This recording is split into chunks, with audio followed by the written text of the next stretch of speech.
ব্রেকআপের পর যদি কাঁদো তার মানে তুমি দুর্বল। হ্যাঁ, কিন্তু সত্যিটা হলো কাঁদা দুর্বলতা নয়, বরং মানসিক পরিশুদ্ধির এক ধরনের প্রক্রিয়া।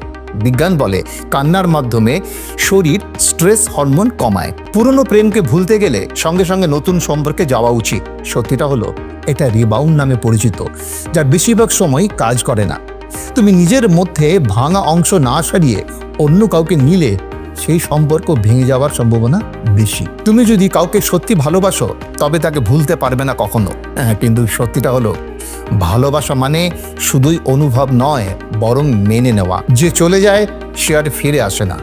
সত্যিটা হলো জীবন চক্রের মতো, প্রায়শই সময়, দূরত্ব এবং নিজের জার্নির পর মানুষ বদলায়। তবে তার মানে এই নয় যে তোমার জীবনে থেমে থাকবে তার ফেরার অপেক্ষায়। গোপনীয়তার গপ্প চ্যানেল সাবস্ক্রাইব করুন।